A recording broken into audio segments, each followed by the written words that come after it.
So friends, अगर आप भी इंग्लिश अच्छे से बोलना चाहते हो और अपनी इंग्लिश को इम्प्रूव करना चाहते हो तो इस वीडियो को एंड तक ज़रूर देखना।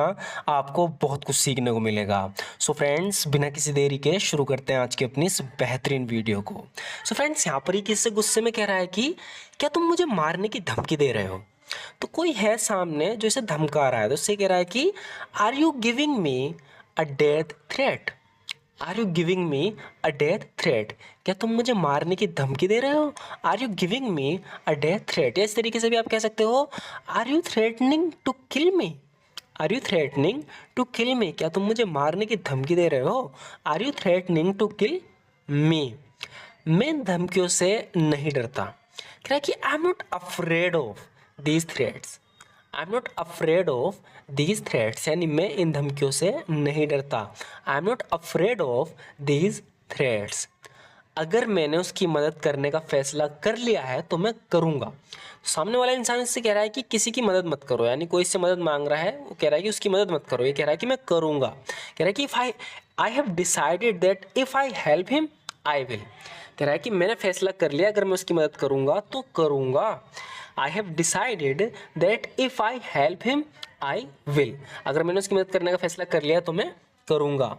मैं ना तो तुमसे डरता हूँ और ना ही तुम्हारे बॉस से। कह रहा है कि ना तो मैं तुमसे डरता हूँ, जिसने तुम्हें भेजा है तुम्हारा बॉस, उससे भी नहीं डरता। बता रहा है कि neither M I afraid of you NOR your boss.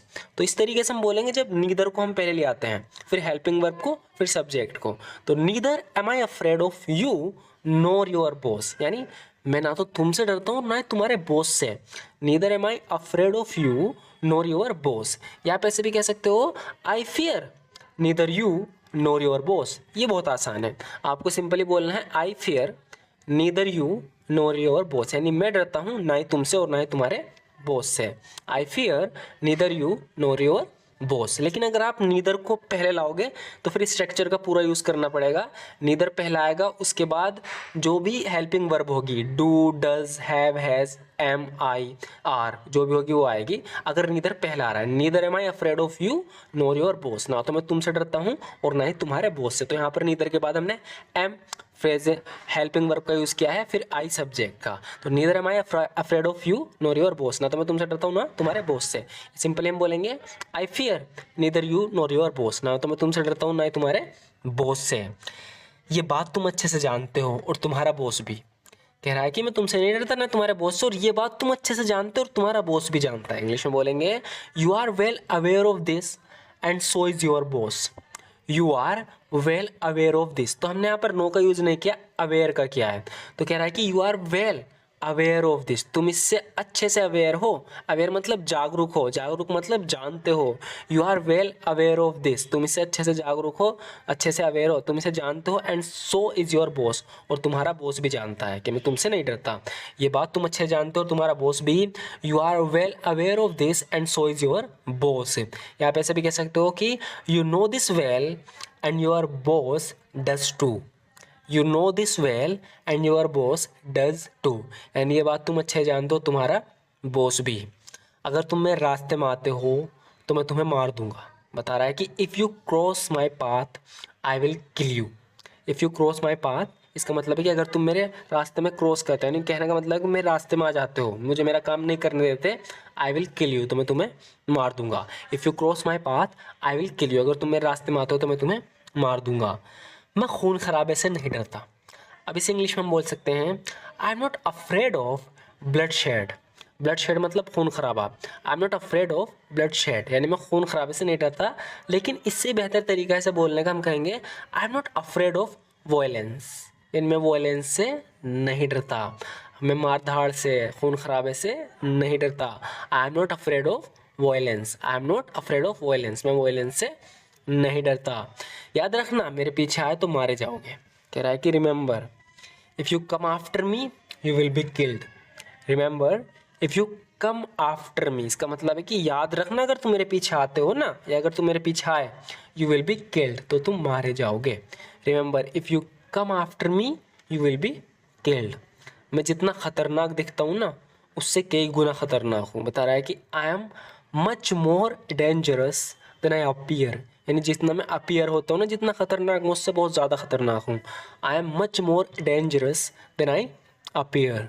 अगर तुम्हारी जान प्यारी है, तुम मुझे यहाँ फिर से मत दिखना। उसे बता रहा है कि अगर तुम्हारी जान प्यारी है ना, तो तुम मुझे यहाँ फिर से मत दिखना। इंग्लिश में बोलेंगे if you value your life. अगर तुम अपनी ज़िंदगी की वैल्यू करते हो, अगर तुम्हें तुम्हारी जान प्यारी, if you value your life don't show up here again. तो यहाँ पर शो अप मत करना, यानी दिखाए मत देना।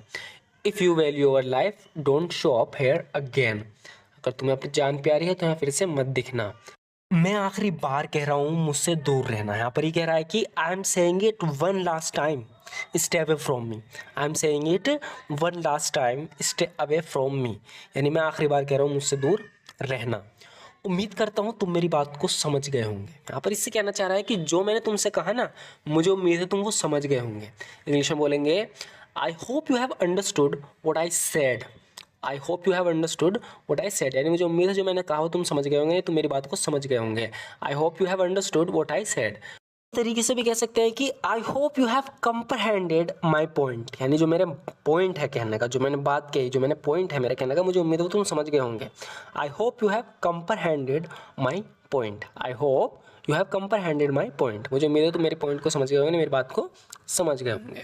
देखते हैं फ्रेंड्स, यहाँ पर ही कह रहा है कि मैंने तुमसे कहा था कि मैं क्रिसमस के बाद मैक्सिको जाऊंगा, यानी इसका प्लान था मैक्सिको जाना क्रिसमस के बाद। तो बता रहा है कि आई टोल्ड यू, यानी मैंने तुमसे कहा था I would go to Mexico after Christmas, यानी क्रिसमस के बाद मैं मैक्सिको जाऊंगा, मैंने तुमसे कहा था।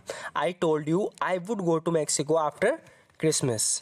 मैंने मैक्सिको जाने का टाल दिया। यहाँ पर कह रहा है कि मैंने जो प्लान था इसे टाल दिया, इसे ख़त्म कर दिया, आगे के लिए टाल दिया। तो टालने के लिए हम पुट ऑफ का यूज़ करेंगे, तो इसकी इंग्लिश होगी I put off going to Mexico. I put off going to Mexico, यानी मैंने मैक्सिको जाना टाल दिया। अब मैं अगले साल मैक्सिको जाऊँगा, यानी कि एक साल के लिए टाल दिया। Now I will go to Mexico next year. Now I will go to Mexico next year, यानी अब मैं अगले साल मैक्सिको जाऊँगा। Now I will go to Mexico next year. मैं अभी नहीं आ सकती क्योंकि बहुत काम करना बाकी है। कोई से बुला रहा है तो उससे कह रहेगी I can't come now. I can't come now because a lot of work remain to be done.